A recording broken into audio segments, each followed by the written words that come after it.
Hey, what's up? My name is Samuel Leeds. I'm a property investor and I make a lot of money in property. I've been investing in property now for over 10 years. I've also trained tens of thousands of people to invest in property, and I'm gonna, in this video, do something I've never done before, which is I'm gonna summarize everything I know about property. I'm gonna summarize and give you the top 7 property investment strategies in this video alone. So stay tuned, enjoy, take notes. Because when I first started out in property, I heard all these terms banded around, all these different strategies, and I was completely lost. So hopefully this will save you a lot of time and you'll understand what the basic property investment strategies are. So number 1 is basic buy to let property investment. So buy to let is when you buy a house and then you rent it out. That is all it means. So if you hear someone saying, oh, I'm a buy to let investor or I'm a buy to let landlord, it just means they buy houses and rent them out. It's very, very basic, although most people do it wrong because most people buy their own house first,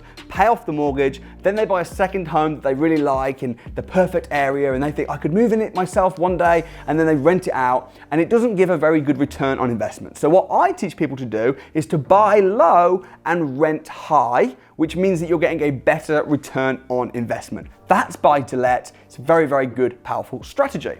The second strategy that I teach is something called HMO. HMO stands for House on Multiple Occupation. And what that means is when you rent a house out, just like buy to let, but instead of renting it out to a family home or to just an individual, you rent it out room by room. That's why it's called House on Multiple Occupancy, because you've got multiple people living in the same property and they tend to share communal areas, they'll share a kitchen, sometimes they might even share bathrooms, and what you're doing when you do that is you'll massively increase your monthly cash flow, because instead of getting rent from one family, you're now getting rent from 4, 5, 6 different people in the house.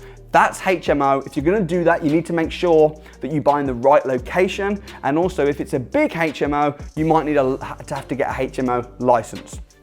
The third strategy that I teach, which I've done also very successfully over the years, is something called serviced accommodation.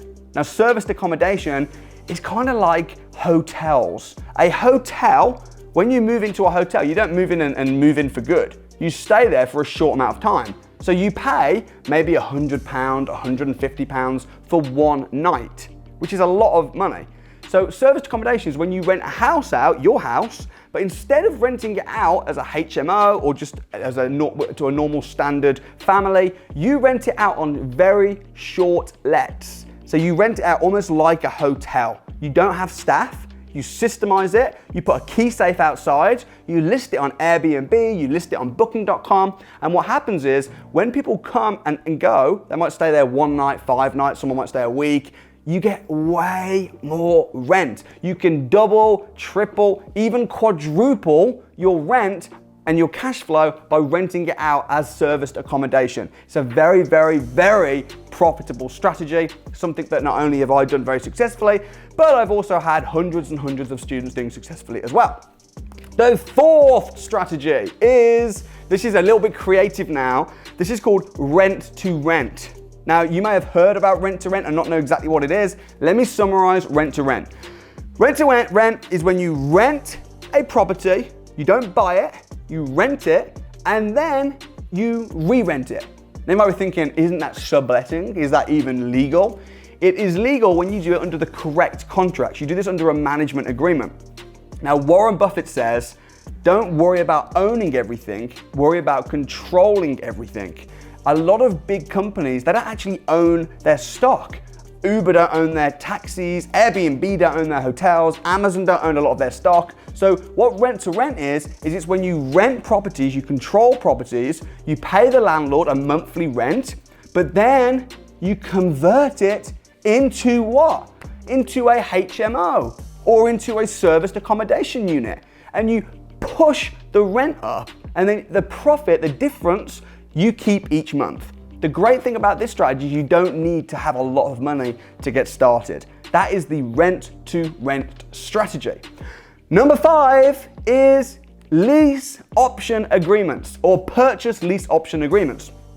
Purchase lease option agreements are a little bit like rent to rents, but where you rent a property, but you have the option to buy it down the line. So it's like rent to buy type scheme. Now, the reason lease option agreements are very popular within property investors and the reason they're very powerful and can be very profitable is because if you're buying a property now but paying for it later, if you're setting the price now, what happens to property prices over time? They tend to go up.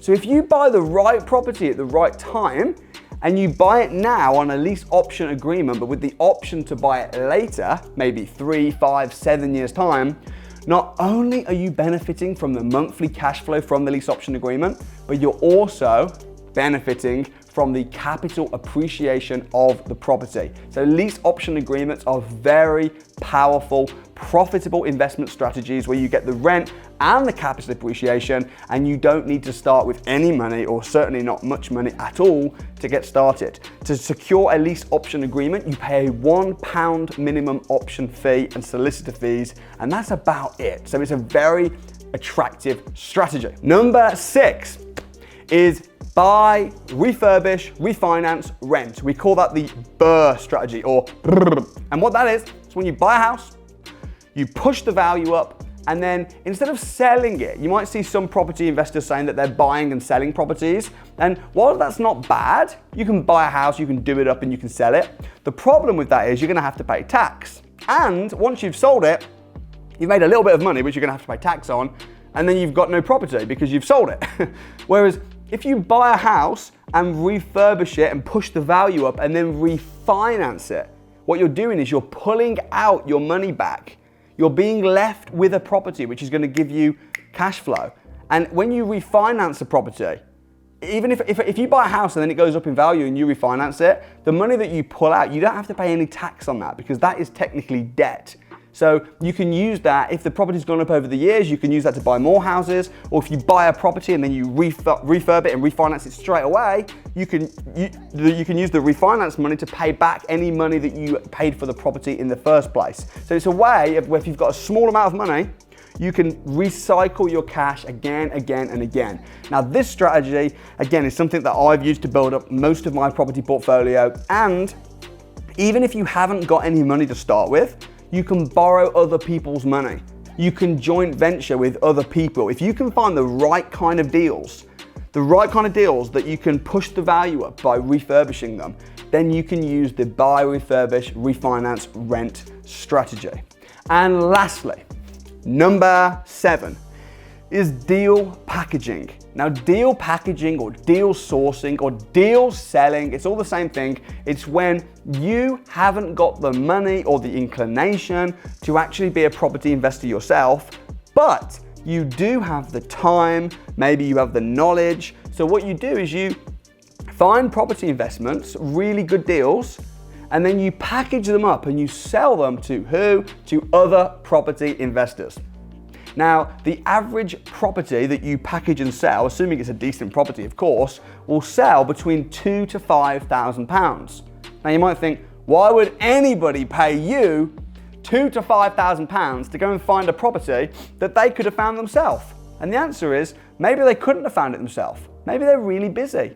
Or maybe you have negotiated a really good price. If you've knocked 20 grand off the price, is someone going to pay you £2,000 for that work that you've done, for that great negotiation? And the answer is probably yes. So as a deal packager, you only have to find one deal and sell it a month.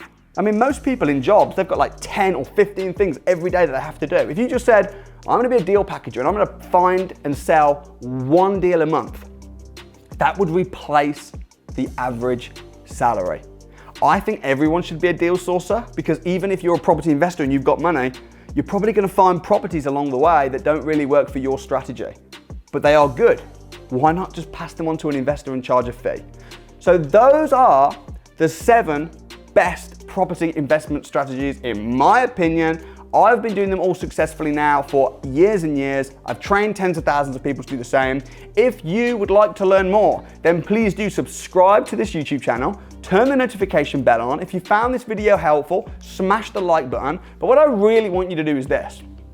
I'm going to be doing some more videos on YouTube, giving lots and lots of content around what I've done in property and helping you do the same. So I want to know, out of those 7 strategies, which one tickles your fancy the most? Which one are you most excited about? I want you to comment below which strategy you're most excited about. Because what I'm going to do is whichever strategy gets the most comments in the comment box is the strategy that I'm going to spend most time doing my videos on. So comment your favorite strategy below, and then I will spend time doing YouTube videos on that. So comment below because I need to know what you think. So whichever one gets the most comments, I'll do. So I have the 7 strategies. Which one is your favorite? Comment below. Also, I do advanced property investment training. If you'd like to become a student of mine and you'd like to learn more and go really into depth on some of these strategies, I am going to be running some online training. I'm going to be doing this in form of a webinar. If you would like to have access to a free advanced property training with myself, then probably the best thing to do is to subscribe to our newsletter, and you'll be getting regular updates on any training that's coming or any free webinars. And you can do that in the description below. There'll be a little link where you can put your name and your email, and you will be the first to hear when I'm running some free advanced online training. So put your email and details in the link below if you're interested in that. If not, just subscribe to this channel, smash the like, comment below. Thank you so much for watching. I'll see you next time.